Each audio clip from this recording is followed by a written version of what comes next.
Okay, so my topic is injury prediction models in sports. So let's go ahead and get into it. Starting off, we have an overview of injury prevention as a critical challenge in sports. Injury prevention, injuries are something that impact athlete health, team performance, and individual success. Despite advances in training and medical care, injuries remain prevalent. They plague players, and they can last for weeks, months. They can even end careers early. Traditional injury management techniques have pretty much been all reactive, and machine learning kind of is working to make that more of a proactive approach. And I'm going to get into how that happens. So machine learning can identify risks, identify patterns and factors from complex data sets. This is something that humans really aren't able to do. They can't just look at a huge data set and just pick things out and see the patterns, and this is why machine learning is being implemented to try and prevent injuries to some extent. Using this, it's really starting to revolutionize the landscape of injury prevention, because we've never really been able to stop injuries before they happen. We've never been able to see it coming. So the impact of early prediction: safeguarding athlete health, improving team performance, and reducing costs. The way that it does this is the athlete health is pretty self-explanatory. I mean, if you're not hurt, if you're preventing injuries, you're going to stay healthier. Improving team performances: if the players are out there, the team is going to be better. And then reducing costs, healing injuries, getting surgery after an injury. Those things cost a lot of money, and especially in the professional sports world, it really adds up. Getting a surgery, repairing an ACL, whatever it might be, that costs a lot of money, and rehab treatment after the injury also costs a lot of money. So getting rid of that, it helps everyone involved. Moving on, we have the science of predictive injury models. So the concept of proactive prevention, it shifts from reactive treatment to proactive injury prevention using predictive insights. Kind of already went over this in the introduction, but machine learning, artificial intelligence, they can do things that humans have never been able to do, which, preventing injuries before they happen. It's huge. It's not all that prevalent yet, but as machine learning gets better, as artificial intelligence gets better, it's getting there. We're getting to that point. So how machine learning enables prediction? It can identify non-obvious correlations in large multidimensional data sets. It can quantify injury risk based on historical data, physiological indicators, and external factors. And continuous learning and adaptation from new data inputs, meaning as it learns, as it collects more data, it just continues to get better. Circling back to the quantifying injury based on historical data, this is something, it's based on other athletes. So this is something still to this point, it's not generally based on the individual athlete because there's just not enough data collected. As it gets better, that's something that is going to be more prevalent, but right now it's based on, past athletes, what they've dealt with, and kind of putting you in a group with them to figure out what's going on and prevent injuries. Okay, key components of injury prediction models. Data collection and integration. We have wearables. These are things like watches, heart rate monitors, and one of my personal favorites is the blood lactate monitor. I have a picture of that on here. That is something so I do track, and that's something that is really taking off nowadays. It can help you train in the right zone, get the right work in, and it's something, as of right now, it's mostly, between reps during a workout, you'll prick your finger, get a blood lactate reading, tells you how hard you're going. But there's companies out there right now that are producing something that you can wear like a watch, and it can analyze your sweat. So that's going to be much easier, and that'll work a lot better with machine learning and artificial intelligence advancements, because it's not as like rugged. It's not as difficult for the athlete to have to prick their finger over and over. You can just wear it like a watch. Then we have performance metrics, something like sprint speed, load intensity, and biomechanical data from training and matches. You also have physiological markers like heart rate variability, hydration, sleep quality, and inflammation markers. These are all important insights. Knowing how these things are going can kind of help you out figuring out what the athlete needs. And then historical and contextual data. We have prior injuries, player workload trends, and environmental factors. Moving on, machine learning techniques for injury prevention. So we have supervised learning, predicting injury risk based on labeled data, things that are labeled like injury or no injury. And then we have algorithms like random forest, gradient boosting, and support vector machines. These are things, once again, not really based on the individual athlete, but something like random forest. It's a bunch of decision trees that it's based on past athletes' injuries they dealt with, what symptoms they had, and it can kind of put you in a group, put you in a cluster, and makes it much easier for a trainer, a health professional, to use that data and figure out what's really going on, even before you're really showing symptoms of it. And then unsupervised learning. So this is just the artificial intelligence going off on its own and doing these things. You can detect outliers or anomalies in training patterns that indicate heightened risk. This is huge.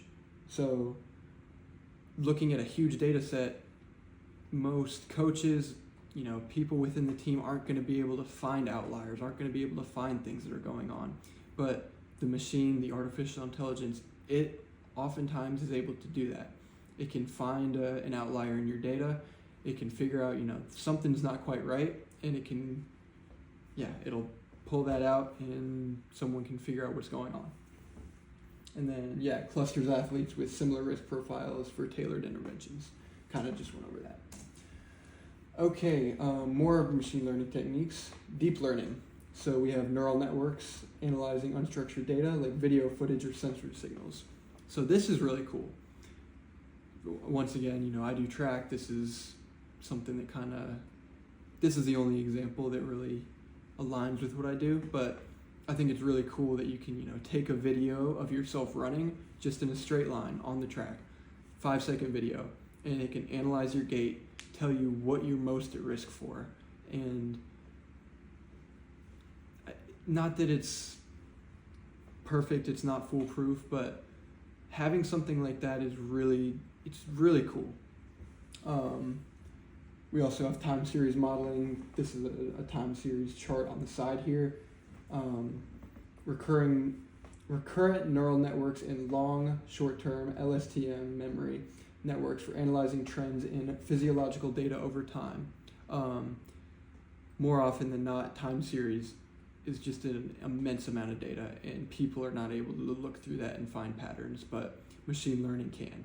So that's why this is on there. Now, predicting injuries before they occur. Identifying thresholds, training and workload thresholds beyond which injury risk escalates, and machine learning models dynamically adapt to individual athlete limits. So you start off, everyone will be at the same base, and it'll tell you when you're at risk. But the cool thing about machine learning is it can figure out, okay, this athlete's able to push himself a little bit harder. He's able to go harder than the other one. So it's going to change that threshold of when you're at a higher risk of getting hurt, which is pretty fascinating. And then we have anomaly detection, which is identifying deviations from baseline metrics, such as altered running mechanics or prolonged recovery times, and early warnings of fatigue or overtraining symptoms. This is a chart of that over here on the side. It's really interesting. Once again, a vast amount of data goes into this. and it's more often than not unsupervised, and then someone will come back in and look through it a little bit. Multivariate analysis. It evaluates multiple factors such as stress, sleep quality, and training workload. These are all very important things. They kind of go together. You're not going to be able to train as hard if you're not getting enough sleep, if you're stressed out, which is why it takes all of these things into account to detect compound risks. Scenario simulation, predicting outcomes of various training regimens to recommend safer alternatives. So it can be something like, okay, instead of running 10 miles today, go bike for 2 hours. Kind of take the load off of your legs, off of your extremities, and it can help prevent injuries. And then real-time alerts. This is something like wearing a watch, and if your heart rate gets too high, it'll send that to your coach, and they can take you out. Okay, benefits of predictive injury models. Injury prevention, personalized training, and prolonged career longevity. So if you're not hurt, you're going to be able to last longer. Things like if you have a lot of different strains, they might only take you out for a few weeks at a time, but they can add up, and they can really make it difficult to have a long career. So predictive injury models help you out immensely in that area. Okay, some challenges in early injury prediction are data limitations, incomplete or biased historical data. Most athletes aren't going to have an individual data set, aren't going to have a full exact list of the injuries they've had. So these machine learning techniques, or the machine learning, the artificial intelligence, they might not, if they don't have all the data, they aren't going to be able to perfectly predict what's going on. Ethical concerns, that's another big one. Some athletes at the professional level, you're getting paid enough, they probably will not have much of a problem with it. They'll be all right. But something like at the NCAA level, collecting individual athlete data, health data, that might not always be the best thing, because these guys aren't getting paid. They're out there competing for their school, but they might not want their health data out there. So it's something you kind of have to look at based on the individual. Future innovations in predictive injury models, we have things like explainable AI, hyper-personalized models, and real-time edge AI, as well as AI-augmented coaching systems. So how teams and organizations can adapt: they can invest in wearable technology and data management systems. They can develop interdisciplinary teams combining data scientists with medical professionals and all of that. And they can create policies for ethical data collection so that every athlete has the choice of their own. Okay, in conclusion, predictive injury models powered by machine learning offer unparalleled opportunities for preventing injuries. This is new technology. This is not something that's been around for all that long, and it's going to be really cool to see how this will work, if this is going to drastically change the prevalence of injuries and the severity of injuries. Emphasizing the need for early detection and prevention strategies as a competitive advantage. So if you see one team doing it and the other team isn't, that team is probably going to have healthier players, and they're going to be at a significant advantage. And finally, embracing advanced machine learning technologies to foster athlete well-being and team success. So teams are going to have to learn, this is something that's going to go along with the coaching.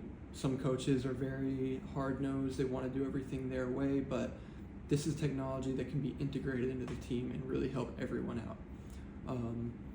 So I think for most professional teams, it's worth looking at the very least. Whether or not they choose to implement it, it's an important thing to consider.